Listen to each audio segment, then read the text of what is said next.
उनके लिए राम मंदिर मुद्दा नहीं बनेगा, उनके लिए आस्था जो है राम की नहीं बनेगी, और हिंदू और मुस्लिम वाली आस्था पे इस बार ये किसान आंदोलन के लोग जो है भारतीय जनता पार्टी को वोट नहीं करेंगे, ऐसा मेरा मानना है।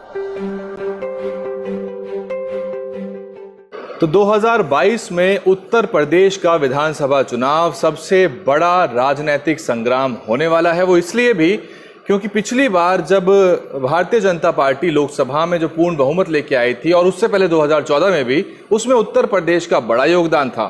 पहले भाजपा के बड़े सांसद वहां से जीत के आए, उसके बाद भी लगभग 62 के आसपास उनके सांसद वहां से जीत के आए। इस बार का जो संग्राम है उसमें मुकाबला जो है वो चौकोनिये से बढ़ के 5 कोणीय हो गया है। नए नए राजनीतिक दल उत्तर प्रदेश में कूद रहे हैं। इसी सब पे चर्चा करने के लिए मेरे साथ मौजूद हैं इंजीनियर डीसी कपिल जी, सामाजिक एक्टिविस्ट हैं और दिल्ली के बिजली विभाग में भी डिप्टी जीएम के पद पे काम कर चुके हैं। बहुत सारे मुद्दों में आंदोलन करते हैं और ठेकेदारी प्रथा मुक्ति मोर्चा के नेता हैं, और ठेकेदारी और संविदा कर्मियों की जो आवाज़ है उसको दिल्ली में उठाने का प्रयास कर रहे हैं। सर, बहुत बहुत स्वागत है। उत्तर प्रदेश में जो चुनाव होगा 2022 में, उसमें मुकाबला चौकोनिये से बढ़कर 5 कोणीय हो गया है। आम आदमी पार्टी भी उसमें मैदान में होगी, आज़ाद समाज पार्टी होगी, सपा बसपा का गठबंधन था पहले, अब वो अलग अलग मैदान में होंगे, और साथ में भाजपा और कांग्रेस भी होगी। उत्तर प्रदेश के चुनाव सबसे ज़्यादा पेचीदे होते हैं और आमतौर पे जो एग्जिट पोल और ओपोनेंट पोल होते हैं वो वहाँ फेल हो जाया करते हैं।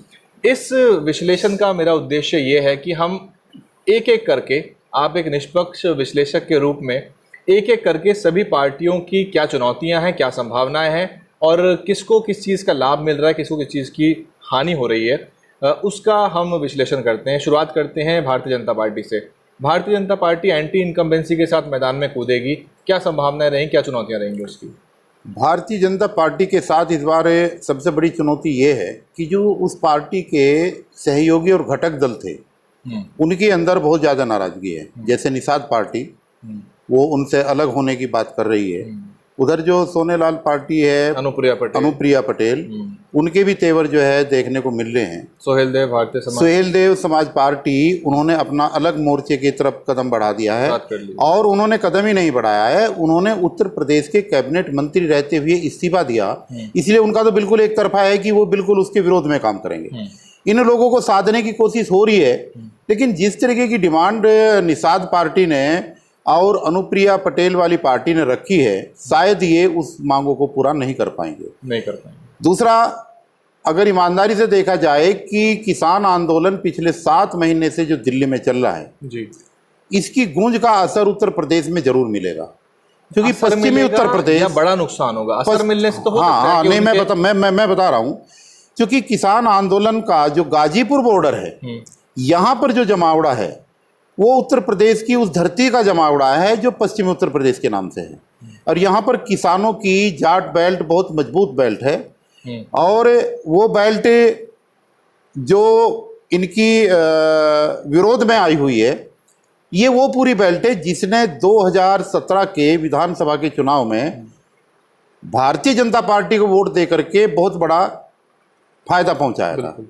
वो पूरी की पूरी बेल्ट इस बार नाराज है। सिंह और चौधरी सिंह और उनके बेटे पिता पुत्र की जोड़ी हार गई थी। यस, उन्होंने मतलब अपना एक पीछे का इतिहास तोड़ते हुए, नहीं तो चौधरी चरण सिंह की भूमि से आते हैं वो लोग, उन्होंने कभी भी अजीत सिंह और इन लोगों को नहीं हराया था, लेकिन उन्होंने उन सब लोगों को हरा करके भारतीय जनता पार्टी के अंदर कुछ अच्छा करने का सोच रख करके भारतीय जनता पार्टी को आगे बढ़ाया। सारी विरोधी पार्टियां बीजेपी को सत्ता से उतारने के लिए जद्दोजहद कर रही हैं, तो वो क्या एक दूसरे के वोट काटेंगी? क्या वो बीजेपी के वोट काट पाएंगे? नहीं, देखिए, वो वोट तो ये तो कॉमन है बहुत सारी पार्टियों का, बिल्कुल कॉमन है, लेकिन जनता के अंदर भी जिस तरीके की छवि देश के प्रधानमंत्री नरेंद्र मोदी की 2014 में थी, और 2014 के लोकसभा के चुनाव के बाद में जिस तरीके से काफी लंबे अरसे के बाद में देश के अंदर पूर्ण बहुमत की सरकार केंद्र में बनी थी, उसका राजनीतिक लाभ 2017 के विधानसभा चुनाव में भारतीय जनता पार्टी को मिला था,